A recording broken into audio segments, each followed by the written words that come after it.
What's up, everybody? I'm Blessed and Free. Welcome back to another episode of DOC TV. In this episode, I want to tell you about a horrible story. Before I start, though, I want to say the two men that lost their life didn't deserve to die. They have a family that loves them, and they were young and had their whole life ahead of them. In every story, good or bad, there's something you can learn. If you're ever in a situation and you think off your emotions and react too quick, this is the exact type of situation you could end up in.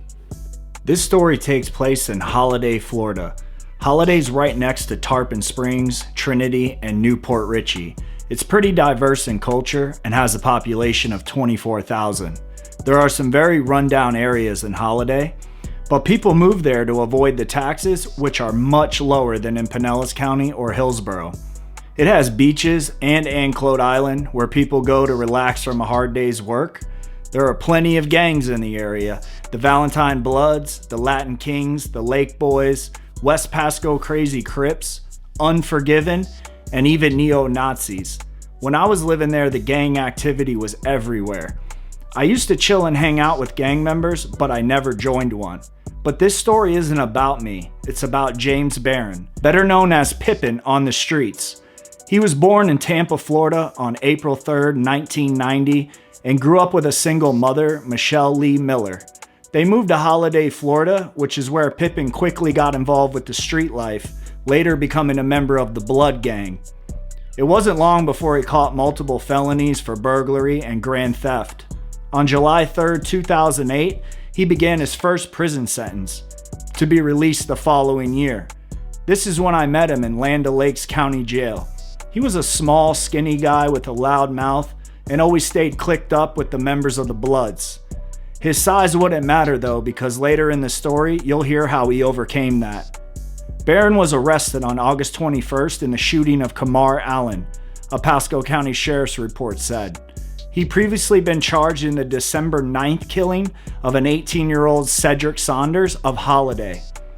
While in jail on the first murder charge, Barron told another inmate that Allen visited him at his home, 1037 Solar Drive in Holiday, the night of August 21st. Barron had suspected Allen of stealing money from his mother and confronted him. The two later left the house on foot, and Barron told Allen they were going to find some girls, the other inmate said in the report. In an open field between Anclote Boulevard and Blossom Lake Drive in Holiday, investigators say Barron shot Allen and went home.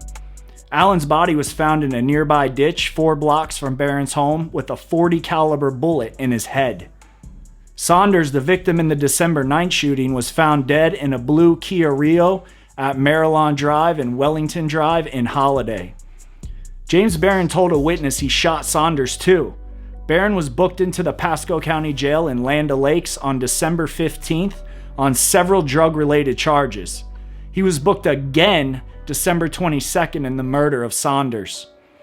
On January 8th, Barron was booked a third time when he was found in his cell carrying contraband items, a spoon he had sharpened into a knife. When the forensics report came back from the August 21st shooting of Allen, Barron was charged with a second murder. Now, early in the story when I said his size didn't matter, now you see why. It doesn't matter how big or small you are when you're carrying guns. Now, you would think that the story ends there, but it doesn't. While awaiting trial for the slew of drug charges and murder cases, he attempted to murder a witness that could give their statements to the district attorney. 3 months before his cases were set for trial, James Barron needed a clean house. He'd seen the evidence against him in 2 murder charges, including names of the witnesses who would testify against him.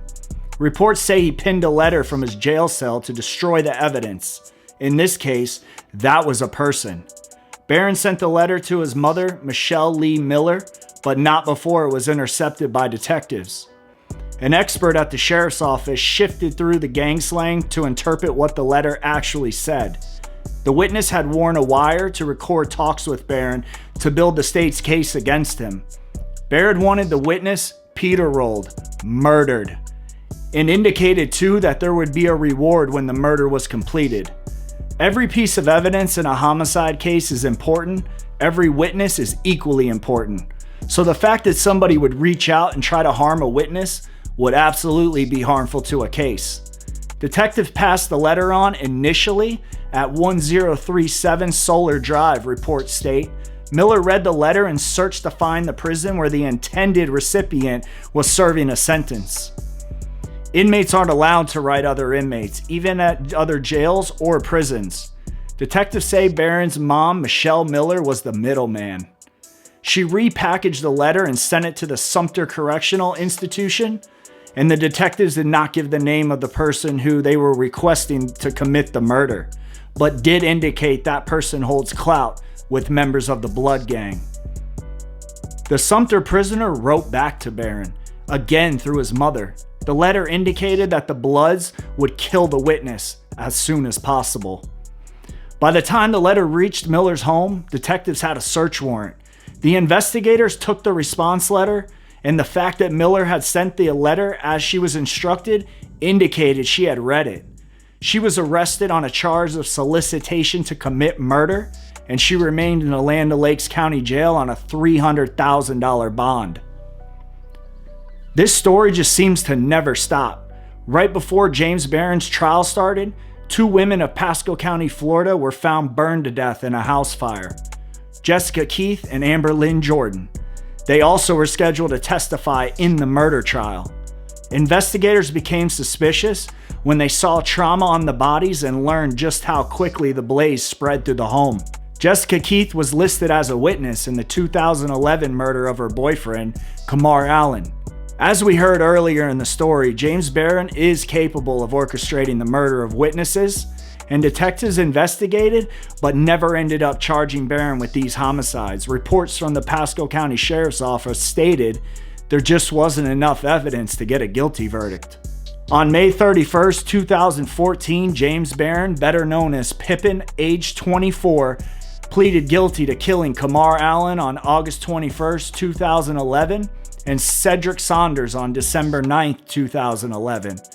Barron also pleaded guilty to solicitation of murder in a separate case. Family and friends of the men murdered watch as Circuit Judge William Webb delivered the sentences. Saunders' grandfather stood and spoke to Barron when it was done. Camus looked Barron in his eye and he told him he has devastated 2 families, all without any indication of remorse or empathy. James Pippin Barron is now serving back-to-back life sentences in the Florida Department of Corrections. He has never showed any signs of remorse. I knew when I was with him in jail that he was a piece of shit, but I didn't realize to what extent. So I told this story because I want everyone to know that those bad decisions you make when you're young can really affect the rest of your life. That doesn't mean that you're going to go out and murder someone. What it means is you can make a bunch of dumbass decisions that eventually will lead to a bigger one. Now, I've never murdered someone. Have I thought about it? Sure. But the thought passed and I realized just how dumb I was for even thinking it. Pippin didn't just murder someone though. He murdered 2 of his friends. And for what? Some money? Some disrespect? I do believe some people belong in prison, and this just happens to be one of them. Pippin's now paying with his life. His life is already figured out for him. He gave that decision to the state of Florida. After this whole situation happened, I was in jail and everyone in the jail was talking about this case. Earlier I mentioned in the story he was a Blood, and all his so-called brothers that were in jail ended up turning state's evidence on him. Anyone can be a gangster until it's time to do some gangster ass shit. This is the perfect example that loyalty died with the mafia.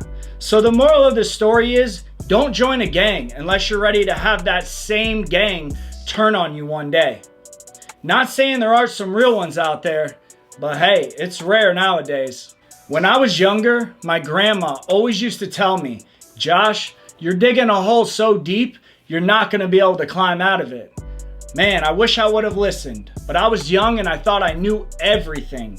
But I was dead ass wrong. When you're young, you think you're invincible and you can do anything. No one can tell you shit. But I'm sure everyone has had that moment later in life where they're like, damn, maybe my mom and dad were right. for the youth out there, it's never too late to change. You can always turn your life around. You just gotta want it. You gotta want to change your life. Otherwise, you'll end up paying with your life. This episode is in memory of the two that lost their lives. Rest easy.